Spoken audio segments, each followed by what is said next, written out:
ഇന്നലെ വളാഞ്ചേരി ഭാഗത്തുള്ള ഒരു സഹോദരൻ എൻ്റെ ഫോണിലേക്ക് ഒരു ഫോട്ടോ ഇട്ട് തന്നു. ഉസ്താദ്, ഒരു ചെറിയ കുട്ടി ഇങ്ങനെ കിടക്കുന്നു, ഒരു ചെറിയ കുഞ്ഞ് കിടക്കുന്നു. ഞാൻ വിചാരിച്ചു വല്ല സർജറിക്ക് കൊണ്ടുപോകാനായിരിക്കും. ഞാൻ ഉടനെ ദുആ ചെയ്തു, അള്ളാഹു രക്ഷപ്പെടുത്തട്ടെ, ശിവ കൊടുക്കട്ടെ എന്നൊക്കെ. എൻ്റെ പ്രിയപ്പെട്ട സഹോദരങ്ങളെ, താഴെ വോയിസ് വന്നു, ഉസ്താദേ പാല് കുടിക്കുന്ന കുട്ടിയാ കടന്നുറങ്ങിയത്. പാല് കുടിച്ചിട്ട് ഈ പെണ്ണുങ്ങൾക്കുള്ള ഒരു സ്വഭാവം, കടന്നു പാല് കൊടുക്കുന്ന ഒരു സ്വഭാവം. നിങ്ങൾക്ക് അധികം പേർക്കും നിങ്ങൾ മക്കളുടെ കഥയൊക്കെ പറയാറുണ്ട്. എല്ലാവരും പറയും കടന്നു പാല് കൊടുക്കരുത്. എത്ര മരണങ്ങൾ സംഭവിക്കുന്നുണ്ടോ. നിങ്ങൾക്കത് തമാശയാ. ആ കുട്ടി കടന്നു പാല് കൊടുക്കരുത് പെങ്ങളെ. കുട്ടികൾക്ക് കടന്നു പാല് കൊടുക്കുന്ന പെണ്ണ് നിനക്ക് എഴുന്നേറ്റിരുന്ന് കൊടുക്കാനുള്ള മടി കാരണം നീ കടന്നു കൊടുക്കും.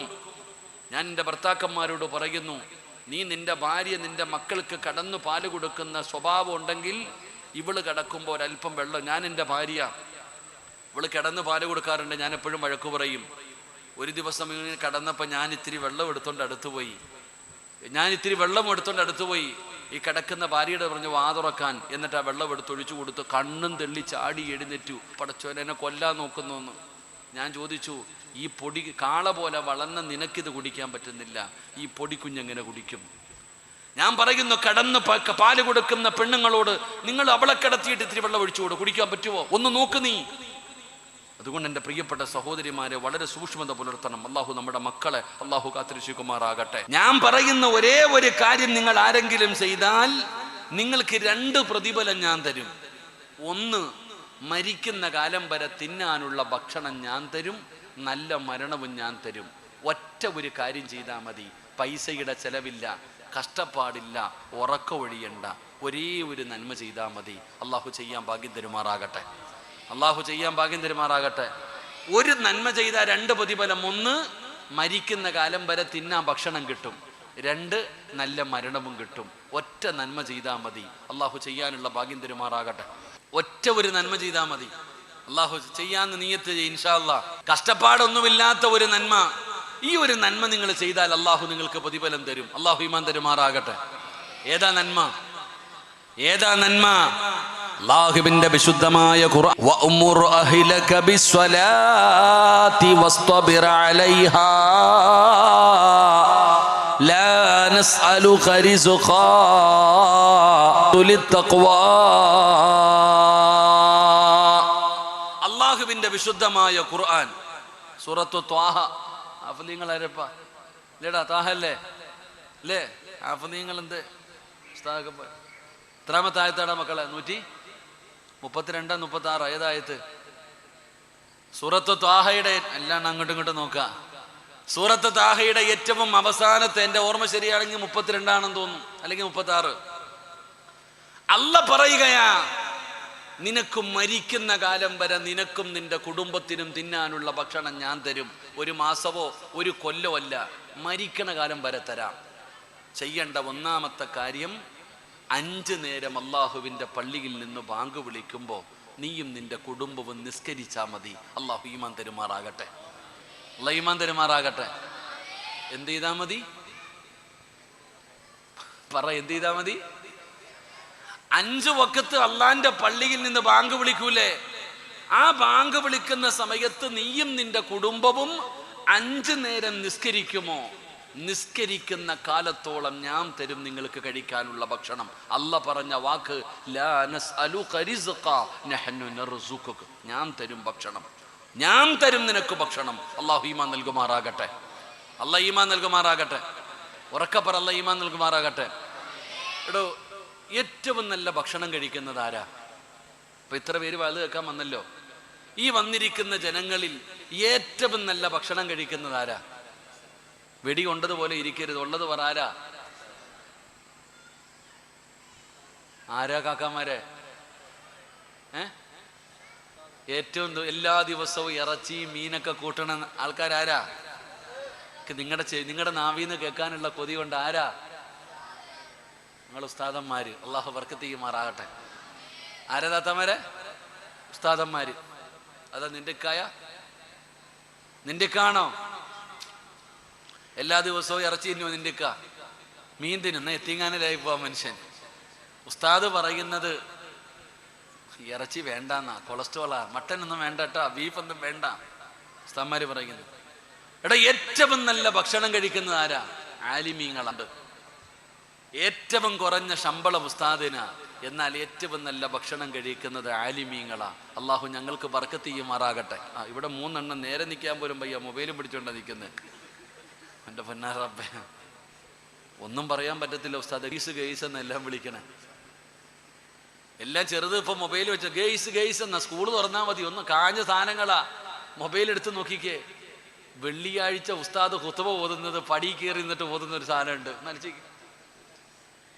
നമ്മുടെ ആലോചന ഞാൻ എത്രയും പെട്ടെന്ന് സ്കൂള് തുറക്കട, ഇല്ലെങ്കിൽ ഉസ്താദന്മാരുടെ ജോലി പോകുന്ന പറഞ്ഞിട്ടൊരു വീഡിയോ കണ്ട് നോക്കുമ്പോൾ ഒരു ചെറിയ പയ്യൻ കയ്യിൽ മറ്റേ എന്താ വീട് നോക്കുന്ന ഒരു സാധനവും വെച്ചിട്ട് ഖുതുബ ഓതുക. അല്ലാഹുമ്മ അഇസ്സൽ ഇസ്ലാം വൽ മുസ്ലിമീൻ. എടാ ആ കുട്ടിയെ ഞാൻ കുറ്റം പറയൂല. ഓൻ പള്ളിയിൽ പോയിട്ട് ഇത് പഠിച്ചല്ലോ, അതാ വലിയ കാര്യം. അവൻ തമാശക്ക് ചെയ്തതാണെങ്കിലും ആ മോൻ വെള്ളിയാഴ്ച പോകുന്നുണ്ടെന്ന് അതീന്ന് മനസ്സിലാക്കി. നമ്മൾ ഉറങ്ങുക. രണ്ടാമത്തെ ഖുതുബ കേട്ട് പരിചയമുള്ളത് കൊണ്ടാ ഓൻ അത് ഓതിയത്. ഞാൻ ആ കുഞ്ഞിനെ കുറ്റം പറയുന്നില്ല. പക്ഷേ ആ വീഡിയോ പിടിച്ചിട്ട് ഷെയർ ചെയ്ത മനുഷ്യൻ അവനാ സ്വർഗത്തിൽ പോകുന്നതെന്ന് ആലോചിക്കേ. ആ കുഞ്ഞ് ചെയ്യുന്നത് വീഡിയോ പിടിച്ചിട്ട് ഷെയർ ചെയ്ത ആളെ ഒന്ന് ആലോചിക്കേ. സുബ്ഹാനല്ലാഹ്. അള്ളാഹു കാത്തിരക്ഷിക്കുമാറാകട്ടെ. ഏറ്റവും കൂടുതൽ ഇപ്പം ട്രോളുന്ന എന്നെയാ. അതുകൊണ്ട് ഞാൻ പ്രസംഗം ഒന്നും പേടിയപ്പം. നമ്മൾ പ്രസംഗിക്കുന്നതിൻ്റെ ഒരല്പം കിട്ടിയാൽ മതി. ആ അല്പം കിട്ടിയിട്ട് എടുത്തിട്ട് അലക്ക. ഇപ്പം തന്നെ പെണ്ണുങ്ങളുടെ അടിമയായി കഴിയുന്ന ഭർത്താവ് സ്വർഗത്തിൽ കിടക്കില്ല എന്ന്. അതിൻ്റെ ആദ്യ അവസാനം ആരും കേട്ടില്ല. എടോ പെണ്ണുങ്ങളുടെ അടിമയായി കഴിയുന്ന ഭർത്താവ്, പെണ്ണ് പറയുന്നത് അനുസരിക്കുന്ന ഭർത്താവ് എന്നല്ലതിനർത്ഥം. ഭാര്യ എന്ത് തെറ്റ് ചെയ്താലും തിരുത്താത്ത ഭർത്താവ്. അതാ ഇപ്പൊ എല്ലാം ട്രോളന്മാരൊക്കെ ഇപ്പൊ നമ്മുടെ അള്ളാഹു കാത്തിരക്ഷിക്കുമാറാകട്ടെ. എന്തായാലും സ്വർഗത്തിൽ പോകും. അള്ളാഹു അവർക്ക് ആഫിയത്തുള്ള ദീർഘായുസ്സ് കൊടുക്കുമാറാകട്ടെ. കുറെ ആൾക്കാർ പറയുന്നത് എന്തായാലും നിങ്ങൾ പോകത്തില്ല ഉസ്താദെ, ഞങ്ങൾ ഹെൽപ്പ് ചെയ്തു തരാന്നാ പറയുന്നത്. അള്ളാഹു അവർക്ക് ആഫിയത്തും ദീർഘായുസ്സും കൊടുക്കുമാറാകട്ടെ. എൻ്റെ പ്രിയപ്പെട്ടവർ, അതുകൊണ്ട് പിള്ളേരൊക്കെ ഒന്ന് ഗെയ്സ് എന്ന് പറഞ്ഞ പാപ്പാൻ എന്താ വിളിക്കണമെന്നറിയില്ല. ചായക്കിപ്പം ഞാൻ തന്നെ ഈ വയല് കഴിഞ്ഞിട്ട് തട്ടുകടയിൽ പോയിരിക്കേ. അപ്പോൾ ഒരാളെൻ്റെ അടുത്ത് വന്ന് ചോദിക്കുന്നു, ബ്രോ എന്ത് വേണമെന്ന്. ജബ്ബയും തൊപ്പിയിട്ടവനെ ഇപ്പോൾ ബ്രോ എന്നൊക്കെയാ വിളിക്കുന്നത്. അല്ലാഹു അഅലം. പടച്ചോൻ കാത്തിരക്ഷിക്കുമാറാകട്ടെ. എൻ്റെ പ്രിയപ്പെട്ട സഹോദരങ്ങളെ, നിസ്കരിച്ചാൽ അള്ളാഹു തരും ഭക്ഷണം. ഒരു പേടിയും വേണ്ട. കേട്ടോ ചങ്ങായിമാരെ, മുത്തല്ലിങ്ങൾ കേട്ടോ. എന്താ പറയുക, ഇപ്പം സാമ്പാറും ചോറൊക്കെ അത് കാര്യമാക്കണ്ട. ഇപ്പം സാമ്പാറും ചോറൊക്കെ നല്ല ഫുഡായിരിക്കില്ലേ ഇപ്പം. ഓ പിന്നെ ഉള്ളതൊക്കെ കഴിച്ചാൽ മതിയുടെ മക്കളെ. മട്ടനൊക്കെ തിന്നാ എല്ലിനകത്ത് കയറുമ്പോൾ അസുഖം ഉണ്ടാവും. അത് വേണ്ട. ഉള്ള ഭക്ഷണമൊക്കെ കഴിച്ച് റാഹത്തായിട്ടിരിക്കുക. രാജാക്കന്മാരെ പോലെ ജീവിക്കാം നമുക്ക്. ഉസ്താദന്മാരായി കഴിഞ്ഞാൽ പിന്നെ ഭക്ഷണത്തിന് നാളെ എവിടാന്ന് എനിക്കറിയില്ല. എൻ്റെ ഭക്ഷണത്തിൻ്റെ കാര്യം അള്ളാഹ് ഏറ്റെടുത്തിട്ടുണ്ട്. എനിക്കറിയില്ല നാളെ എവിടാ. ഓരോ ദിവസവും വിശക്കുന്ന സമയമാകുമ്പോൾ ആരെങ്കിലും തരും അള്ളാഹ്. ഞാൻ പറഞ്ഞ ധൈര്യമായിട്ട് പഠിച്ചോ. നിസ്കരിക്കുന്ന കാലത്തോളം ഒരു പേടിയും വേണ്ട. ഭക്ഷണം അള്ളാഹു തരും. അള്ളാഹു ഈമാൻ നൽകുമാറാകട്ടെ. ഉറക്കെ പറഞ്ഞ അള്ളാഹ് ഈമാൻ തരുമാറാകട്ടെ. ജോലിയും കൂലി അതൊന്നും നിങ്ങൾ നോക്കേണ്ട കാര്യമൊന്നുമില്ല. എടോ, എന്തുകൊണ്ടാണ് ഉസ്താദന്മാർക്ക് ഏറ്റവും നല്ല ഭക്ഷണം കിട്ടുന്നത്? കമ്മിറ്റിക്കാർ പോയില്ലെങ്കിലും മഹല്ലുകാർ പോയില്ലെങ്കിലും ഈ ചങ്ങാതി 5 വക്കത്തും പള്ളിക്കകത്ത് തന്നെ ഉണ്ട്. അതുകൊണ്ടാ കൊറോണ വന്നപ്പോൾ പോലും കേരളത്തിൻ്റെ മുഖ്യമന്ത്രിയൊക്കെ പറഞ്ഞല്ലോ, ഉസ്താദന്മാർ നിസ്കരിച്ചോ, ബാക്കിയുള്ളൊരു വീട്ടിൽ നിസ്കരിച്ചോ. അപ്പോഴും നമ്മൾ വല്ല ബുദ്ധിമുട്ടുണ്ടോ? ഇല്ല. എൻ്റെ പ്രിയപ്പെട്ടവരെ, ഇത് ഉസ്താദന്മാർക്ക് മാത്രമുള്ള കുത്തകയൊന്നുമല്ല. നീയും നിന്റെ കുടുംബവും നിസ്കരിക്കുന്നുണ്ടോ, മരിക്കുന്ന കാലം വരെ തിന്നാനുള്ള ഭക്ഷണം അള്ളാഹു തരും. അള്ളാഹു ബർക്കത്ത് ചെയ്യുമാറാകട്ടെ. 2, ഞാൻ പറഞ്ഞതല്ല, ഞാൻ വെറുതെ ഇരുന്ന് ചുമ്മാതെ പറഞ്ഞല്ല. ആർക്ക് വേണമെങ്കിലും ഖുർആൻ എടുക്കാം. സൂറത്തു ത്വാഹ എന്ന് പറയുന്ന അധ്യായം എടുത്ത് ഓതി നോക്കാം. വഅ്മുർ അഹ്ലക ബിസ്സലാത്തി വസ്തബിർ അലൈഹാ ഖിബത്തു ലിത്തഖ്വാ. അല്ലാഹ് പറയുന്ന രണ്ടാമത്തെ പ്രതിഫലം നല്ല മരണമാ, നല്ല മരണമാ, നല്ല മരണമാ. ഉമ്മമാരേ, നല്ല മരണം അല്ലാഹു തരും. ഉമ്മ എത്ര ചരിത്രമാണ് നിങ്ങൾക്ക് വേണ്ടത്? നൂറുകണക്കിന് ചരിത്രം ഉസ്താദന്മാര് പറഞ്ഞു തന്നിട്ടുണ്ടല്ലോ. നമസ്കരിച്ചിട്ട് അല്ലാഹു നല്ല മരണം കൊടുത്ത എത്ര പേരുടെ ചരിത്രമാണ്, എത്ര പേരുടെ ചരിത്രമാണ്. അതുകൊണ്ട് ഉമ്മമാരെ, നിങ്ങൾ നിർബന്ധമായും നിങ്ങൾ നിസ്കരിക്കണേ, നിങ്ങളുടെ മക്കളെ നിസ്കരിപ്പിക്കണേ. നിങ്ങളുടെ മക്കള് നിങ്ങളെ കണ്ടാണ് വളരുന്നത്, നിങ്ങളെ കണ്ടാണ് നിങ്ങളുടെ മക്കള് വളരുന്നത്. അതുകൊണ്ട് എൻ്റെ പ്രിയപ്പെട്ടവരോട് പറയുകയാണ്, ഒരു നല്ല മരണം വേണോ? ഒരു നല്ല മരണം വേണോ? ഞാനൊരു നല്ല മരണം നിങ്ങൾക്ക് പറഞ്ഞു തരാം. സാബിത്ത് ബിൻ അസ്ലം എന്ന് പറയുന്ന ഒരു മഹാജീവിച്ചിരുന്നടോ. സാബിത്ത് ബിൻ അസ്ലം എന്ന് പറയുന്ന ഒരു മഹാജീവിച്ചിരുന്നടോ. സാബിത്ത് ബിൻ അസ്ലം റളിയല്ലാഹു തആല അൻഹു പടച്ചവനെ ലോകത്തോട് വിട പറയുകയാണ്, ലോകത്തോട് വിട പറയുകയാണ്. സാബിത്ത് ബിൻ അസ്ലം റളിയല്ലാഹു തആല അൻഹുവിന്റെ ജനാസ ഇവിടുന്ന് കുളിപ്പിക്കുകയാ. റബ്ബേ, പള്ളിയിൽ കൊണ്ടുപോയി മയ്യത്ത് നമസ്കാരം കഴിഞ്ഞു, അവിടുത്തെ ജനാസ നമസ്കാരം കഴിഞ്ഞു. എന്നിട്ട് ജനാസ കൊണ്ടുപോയി കബറടക്കുകയായിരുന്നു. പള്ളി നിറച്ചും ആളായിരുന്നു. മയ്യത്ത് നമസ്കരിക്കാൻ എവിടെ നിന്നാണ് ജനം വന്നതെന്നറിയില്ല, മയ്യത്ത് നിസ്കരിക്കാം എവിടെ നിന്നാണ് ജനം വന്നതെന്നറിയില്ല. അതുപോലെ ജനസാഗരമായിരുന്നു. സാബിത്ത് ബിൻ അസ്ലം റളിയല്ലാഹു തആല അൻഹുവിന്റെ ജനാസ നമസ്കാരം കഴിഞ്ഞു. റബ്ബേ, അവിടന്ന് കൊണ്ടുപോയി കബറടക്കുകയാ, അവിടന്ന് കൊണ്ടുപോയി കബറടക്കുകയാണ്. അങ്ങനെ കബറടക്കമെല്ലാം കഴിഞ്ഞു. റബ്ബേ, പിറ്റേ ദിവസം രാവിലെ സുബഹി കഴിഞ്ഞപ്പോ പള്ളിയിൽ വന്നവര് മുഴുവനും ചർച്ച ചെയ്യുകയാണ്. സുബഹി നമസ്കാരം കഴിഞ്ഞവരെ പറയുകയാ, ഇന്നലെ സാബിത്ത് ബിൻ അസ്ലമിനെ ഞാൻ സ്വപ്നം കണ്ടു, ഞാൻ ഇന്നലെ സ്വപ്നം കണ്ടു. പടച്ചവനെ, പള്ളിക്കകത്ത് കിടന്ന മുത്തഅല്ലിമീങ്ങൾ പോലും പറയുകയാണ്, ഇതാ പച്ചമണ്ണിന്റെ മണം മാറാത്ത കൊണ്ടുപോയി കബറടക്കിയ മനുഷ്യനെ കുറിച്ചു, സാബിത്ത് ബിൻ അസ്ലം റളിയല്ലാഹു തആല അൻഹുവിനെ കുറിച്ച് ആ പള്ളിക്കകത്ത് കിടന്നവര് പോലും പറയുകയാ, ഞങ്ങൾ കണ്ടു, ഞങ്ങൾ കണ്ടു. എല്ലാവരും പറയുകയാ. ഒരുപാട് പേര് വന്നിട്ട് സുബഹി നമസ്കാരം കഴിഞ്ഞിട്ട് പറയുന്നു, ഞങ്ങൾ കണ്ടു, ഞങ്ങൾ കണ്ടു. സാബിത്ത് ബിൻ അസ്ലം റളിയല്ലാഹു തആല അൻഹു ഖബറിനകത്തിരുന്ന് നിസ്കരിക്കുകയാ.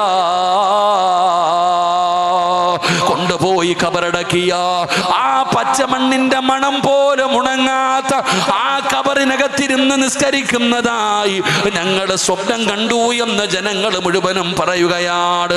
സുബ്ഹാനല്ലാഹ്, എല്ലാവർക്കും അത്ഭുതമായി, എല്ലാവർക്കും അത്ഭുതമായി. പടച്ച റബ്ബേ, അങ്ങനെ എല്ലാവരും കൂടെ മഹാനായ സാബിത്ത് ബിൻ അസ്ലം റളിയല്ലാഹു തആല അൻഹുവിന്റെ വീട്ടിലേക്ക് പോവുകയാ. സാബിത്ത് ബിൻ അസ്ലം റളിയല്ലാഹു തആല അൻഹുവിന്റെ വീട്ടിലേക്ക് പോവുകയാണ്. എല്ലാവരും ഒരുമിച്ച് വീട്ടിലേക്ക് ചെല്ലുമ്പോ സാബിത്ത് ബിൻ അസ്ലം റളിയല്ലാഹു തആല അൻഹുവിന്റെ മകൾ ഇങ്ങനെ കാണുകയാണ്. സാബിത്ത് ബിൻ അസ്ലം തങ്ങളുടെ മകൾ ഇങ്ങനെ കാണുകയാണ്. തന്റെ പൊന്നാര മകളെ കണ്ടപ്പോ ഞങ്ങൾ ചോദിക്കുകയാ, റഅയ്നാ സാബിത്തൻ യുസല്ലി ഫീ ഖബരിഹി. അവിടെന്ന് ചോദിക്കുന്നു, മോളെ, നിന്റെ വാപ്പാനെ ഞങ്ങൾ സ്വപ്നം കണ്ടു മോളെ. ഇന്നലെ കൊണ്ടുപോയി കബറടക്കിയ നിങ്ങളുടെ പ്രിയപ്പെട്ട പിതാവുണ്ടല്ലോ, ആ പിതാവിനെ ഞങ്ങൾ എല്ലാവരും സ്വപ്നം കണ്ടു.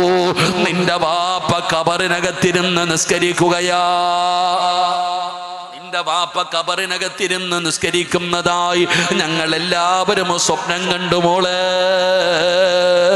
അവിടുന്ന് ജനങ്ങൾ ചോദിക്കുകയാ, സാബിത്ത് ബിൻ അസ്ലം റളിയല്ലാഹു തആല അൻഹുവിന്റെ മകളോട് അവര് ചോദിക്കുന്നു, മോളെ, അഖ്ബിറി അഖ്ബിരീനാ. അവിടുന്ന് പറയുന്നു, മോളെ, നിന്റെ വാപ്പ ഖബറിനകത്തിരുന്ന് നിസ്കരിക്കുന്നതായി ഞങ്ങൾ എല്ലാവരും സ്വപ്നം കണ്ടു മോളെ. അതുകൊണ്ട് നിന്റെ വാപ്പ ചെയ്ത നന്മ എന്താണെന്ന് പറഞ്ഞു തരുവോ? നിന്റെ വാപ്പയ്ക്ക് അല്ലാഹു ഇത്രയും നല്ല നല്ലൊരു മരണം കൊടുക്കാ. നിന്റെ വാപ്പ മരിച്ചപ്പോ മുഖത്ത് വല്ലാത്ത പ്രകാശമായിരുന്നു, നിന്റെ വാപ്പാടെ ശരീരത്ത് വല്ലാത്ത സുഗന്ധമായിരുന്നു. നിന്റെ വാപ്പാരെ കണ്ടവര് മുഴുവനും പടച്ചവരെ ഇതുപോലെ മരിക്കണമെന്ന് കൊതിച്ചിരുന്നു. നിന്റെ വാപ്പയുടെ ജനാസ നിസ്കരിക്കാ എവിടെ നിന്നൊക്കെയോ ആൾക്കാര് കടന്നു വന്നോട്. അതുകൊണ്ട് പറഞ്ഞതാ, നിന്റെ വാപ്പ എന്ത് നന്മയാ ചെയ്തത്, നിന്റെ വാപ്പ എന്ത് നല്ല കാര്യമാ ചെയ്തത്, ഞങ്ങൾക്കൊന്ന് പറഞ്ഞു തരുവോ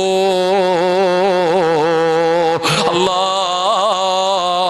സാബിത്ത് ബിൻ അസ്ലം റളിയല്ലാഹു തആല അൻഹുവിന്റെ പൊന്നുമോളോട് ജനങ്ങൾ വന്ന് ചോദിക്കുമ്പോ അവിടെന്ന് പറഞ്ഞ മറുപടി എന്താ? ആ പൊന്നുമോള് പറയുകയാണ്, ഓർമ്മ വെച്ച കാലം മുതല് എന്നെ ആരും സുബഹിക്ക് വിളിക്കാറില്ല. എല്ലാ ദിവസവും ഞാൻ സുബഹിക്ക് എഴുന്നേക്കുന്നത് എന്റെ വാപ്പ വിളിച്ചിട്ടല്ല. പിന്നെ ഞാൻ എഴുന്നേക്കുന്നത് എങ്ങനെയെന്നറിയുവോ? എന്റെ വാപ്പാടെ കരച്ചില് കേട്ടിട്ടാ, എന്റെ ഉപ്പാടെ കരച്ചില് കേട്ടിട്ടാണ് ഞാൻ എല്ലാ ദിവസവും രാവിലെ എഴുന്നേക്കുന്നത്. ഞാൻ എന്റെ ഉപ്പാടെ കരച്ചില് കേട്ടിട്ടാണ് എഴുന്നേക്കുന്നത്. എന്റെ അലാറം ഏതെന്നറിയോ? എന്റെ വാപ്പാടെ കരച്ചിലാ. എന്റെ വാപ്പ സുജൂദിൽ കിടന്ന് കരയുകയാ. എന്റെ വാപ്പ സുജൂദിൽ കിടന്ന് കരയുകയാ. എന്താണ് ദുആ ചെയ്യുന്നതെന്നറിയോ? അല്ലാഹുവോട് ദുആ ചെയ്യുന്നത് എന്തെന്നറിയോ? അല്ലാഹുവേ, ഖബറിനകത്തിരുന്ന് ആർക്കെങ്കിലും നിസ്കരിക്കാൻ അനുവാദം കൊടുത്ത ഈ പാവപ്പെട്ട സാബിത്ത് ബിൻ അസ്ലമിന് നീ അത് തരണേ അല്ലാ. ഖബറിനകത്തിരുന്ന് നിസ്കരിക്കാൻ നീ ആർക്കെങ്കിലും അനുവാദം കൊടുക്കുന്നുണ്ടെങ്കിൽ ആ അനുവാദം എനിക്ക് തരണേ അല്ലാ. നിസ്കാരത്തിന്റെ മാധുര്യം അത്ര വലുതാ അല്ലാ, കൊതി തീരാറില്ല അല്ലാ. അതൊരു ആനന്ദമാ സഹോദരാ, അത് വല്ലാത്ത ഒരു ആനന്ദമാ സഹോദരാ. നിന്റെ കണ്ണിന്റെ മുമ്പിൽ അല്ലാഹു ഇറങ്ങി വന്ന് കണ്ണിന്റെ മുമ്പിൽ നിൽക്കുന്ന രംഗമാണ് നമസ്കാരം. അതിനെക്കുറിച്ച് നിനക്കറിയാഞ്ഞിട്ടാണ്. അതൊരു രസമാ സഹോദരാ, അതൊരു ആനന്ദമാ സഹോദരാ. മോനേ, കൈകെട്ട് പടച്ച റബ്ബിന്റെ മുമ്പിൽ നിന്ന് കഴിഞ്ഞാൽ അത് വല്ലാത്ത ഒരു സമാധാനമാ സഹോദരാ. പെങ്ങളെ, സാബിത്ത് ബിൻ അസ്ലമിന്റെ പൊന്നാര മകള് പറയുകയാ, എന്റെ വാപ്പ നിസ്കാരം ആനന്ദമായി കണ്ടു. എന്റെ ഉപ്പയുടെ അഭിലാഷമായിരുന്നു ഖബറിനകത്തിരുന്ന് നിസ്കരിക്കണം തമ്പുരാന്, ഖബറിനകത്തിരുന്ന് നിസ്കരിക്കണം തമ്പുരാന്. എനിക്കതിനുള്ള അനുവാദം വേണമല്ലോ. ഇത് പറഞ്ഞിട്ടാ എന്റെ പിതാവ് കരയുന്നത്. ഈ കണ്ണുനീര് കണ്ടിട്ടാണ് ഞാൻ എഴുന്നേക്കുന്നത്. അതുകൊണ്ട് സഹോദരങ്ങളോട് പറയുകയാണ്, ഇത് പറഞ്ഞത് മകളാടോ, ഇത് പറഞ്ഞത് മകളാടോ. എന്റെ ഉമ്മയോട് ചോദിക്കട്ടെ, എന്റെ ഉപ്പയോട് ചോദിക്കട്ടെ, 7 വയസ്സുള്ളവനോട് നിസ്കരിക്കാൻ കൽപ്പിക്കണം, 10 വയസ്സായിട്ട് നിസ്കരിക്കാത്തവനെ അടിച്ച് നിസ്കരിപ്പിക്കണമെന്നാണ്. ജീവിതത്തിൽ ഒരിക്കലെങ്കിലും അടിച്ചിട്ടുണ്ടോ ബാപ്പാ?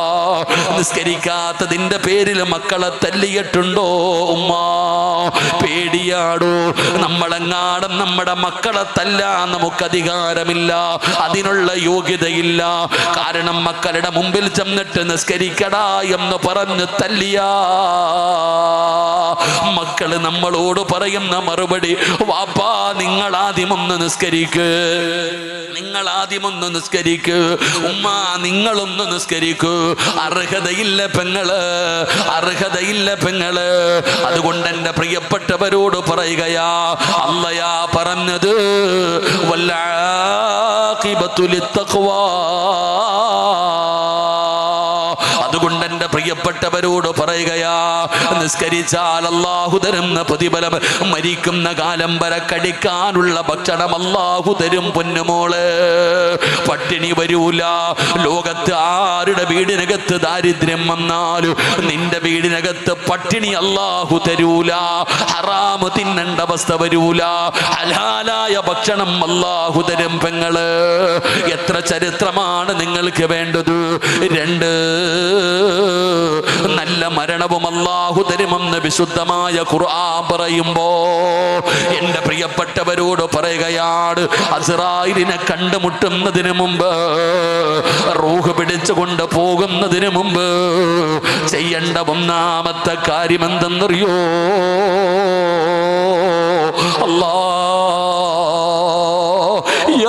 അയ്യുഹല്ലദീന ആമനു തഖുല്ലാഹ ഹഖ തുഖാതി വലാ തമൂതുന്ന ഇല്ലാ വഅൻതും മുസ്ലിമൂൻ. നിങ്ങൾ മുസ്ലിമായിട്ടല്ലാതെ മരിക്കരുത്, നിങ്ങൾ മുസ്ലിമായിട്ടല്ലാതെ മരിക്കരുത് എന്ന് അല്ലാഹുവിന്റെ വിശുദ്ധ ഖുർആൻ, അള്ളാന്റെ വിശുദ്ധമായ ഖുർആൻ പറയുന്നു. മരിക്കുകയാണെങ്കിൽ മുസ്ലിമായിട്ട് മരിക്കുക. അല്ലാഹു ഭാഗ്യം തരുമാറാകട്ടെ.